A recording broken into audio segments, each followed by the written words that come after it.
Like you see in many garages, some small boys, the teenagers, they work.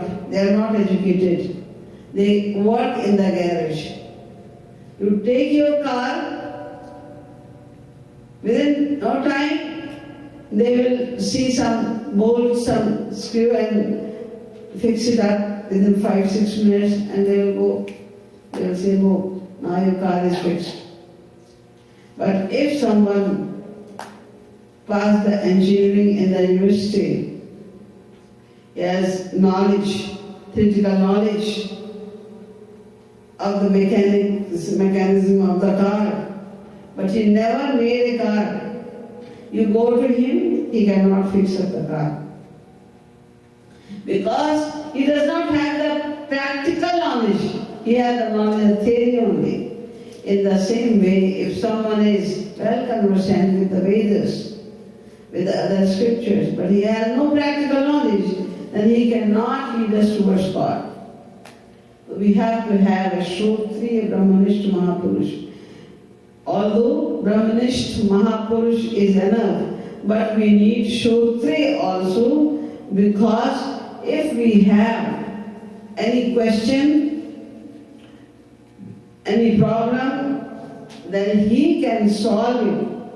He can answer our question with the quotations and instances of the scriptures, which will seem more authentic to us, and we can easily assimilate that knowledge.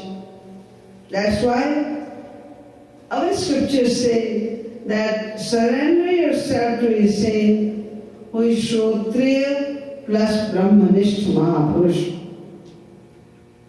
But another question comes, that how can we find such kind of Guru? As I explained yesterday, lots of impostors are nowadays on the earth. Amongst those, very few are the real saints. Then how would we recognize them? Because the impostors are showing off so much. Their life looks so much like the life of an ascetic, so much renounced life, so much pure life, although they are not pure by heart. They have all kind of wrong things in their hearts, but they are pretending to be a great saint. And the real saint does not pretend anything. That's why it becomes a big problem for us, that how can we recognize a saint? And the answer comes from our scriptures. No one can recognize a saint. The qualities I said yesterday, it will help us a lot, but still, we cannot say that now I can recognize a saint. I am sure 100%. No. We cannot recognize God in the same way. We cannot recognize a saint, because there is no difference between God and saint. Then how will we get a saint as our Guru? Then how will we realize God? The answer is, if you have a real desire to have a saint, if you're really desperate to meet God, if you are resolute to rectify your life immediately, you need a guide, then this will be the first grace of God, that He will send a saint to you. You will automatically, for some reason, you will meet a saint. By the way, you will say, I met him by the way. It's not by the way. But it was the grace. It was the grace of God that He sent a saint to you. Now, you have some idea that what are the symptoms of a saint, you can recognize them.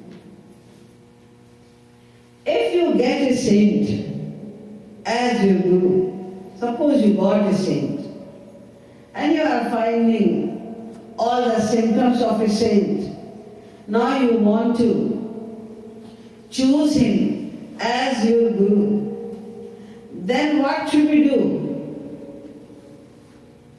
Should we go to a saint to make a request that I want to be your disciple? Please initiate me as your disciple. No. There is no need of all this. You just go to him with an inquisitive mind. And he knows everything. He will start giving you the knowledge. He will not initiate you immediately. Rather, he will start giving you the knowledge. He will start teaching you that how should you practice devotion, what you have to do, what is the way of realizing God, what is true bhakti. He will give all this compulsory knowledge to us without asking anything.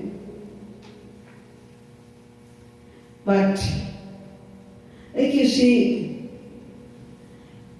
if you put a magnet in the center and some needles around the magnet, one needle gets attracted towards the magnet immediately, the another one comes slowly, the another one just moves and stays over there. All the needles do not immediately get attached to the magnet. Why? If the needle is pure, then it will immediately be attracted to the magnet. But if there is some mixture of any other metal, then it will be attracted slowly. If it is not thus still at all, then it will not get attracted. The same way, if you have been doing practice of devotion, your sadhana, your past lives as well, then the darshan of a saint will immediately attract you. His darshan will be most appealing for you. And you will feel like, yes, I have got the real saint. I have to surrender myself to him alone now. You will have this kind of feeling. Swami Ramakrishna Paramahansa says, as a nail can easily be driven into the earth, but it cannot penetrate the stone. In the same way, the heart of a believer gets immediately attracted to a saint. The other people cannot get that much attracted. They will criticize. They will find out the holes in the saint. Oh, this was very good, but I don't like this thing. And saying, yeah, I heard his lecture, oh, it was very impressive, very good. But I don't understand one thing. We always say that, and then we reject. Whatever we heard, we got impressed, but we found some mistakes according to our contaminated intellect, and we reject the whole lecture. That's why we are wandering in the cycle of death and birth for the time immemorial. That whenever that golden day will come in our life, when a saint will come in front of us, and we will not find any kind of mistake, any kind of fault in him, rather we will listen to him, we will have the full benefit of his association, then there is no delay in God realization. But we always use our material mind. The saint gives us so many opportunities to enhance your spiritual life, but we put it off, making excuses of worthless things or the material things which was not that necessary as the satsang was. The saint cannot do anything. He can just suggest us. He can just invite us for the satsang. But decision is in our own hand. And when a real saint comes, then the fallen souls, the sinners, cannot reach there. That is also a truth. They cannot reach there. Some or the other excuses made by him. He will make the excuses, or some problem will come. He will not be able to come over. Why? Ehi sar avat ati kachinai Ram kripa binu aahi na jaye. Ehi sar avat ati kachinai.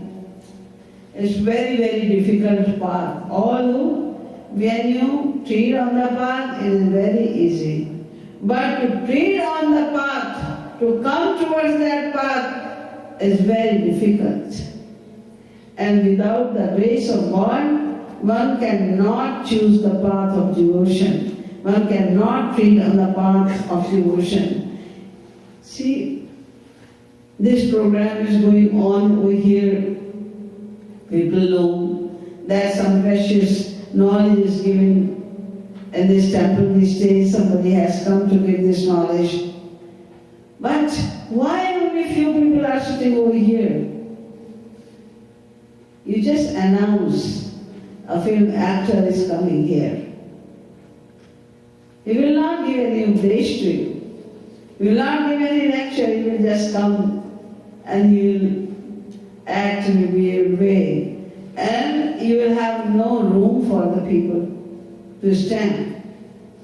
If a singer is coming, a famous singer, the film singer is coming here, then there will be no room for the people.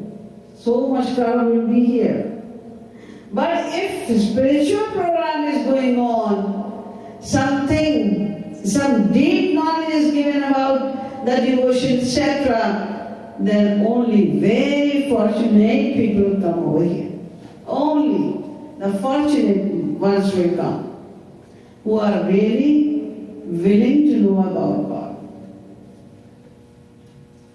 So, by the grace of God only, we get the association of a saint, and then to attain something, some knowledge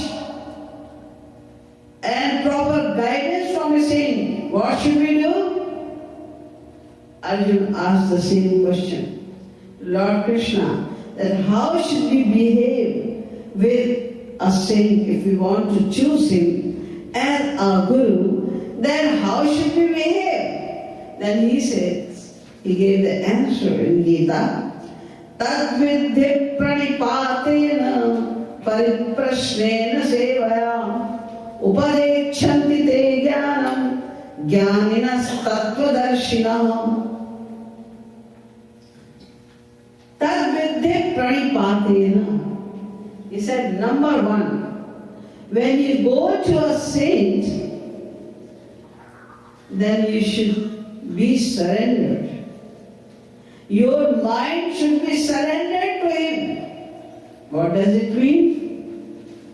You should already know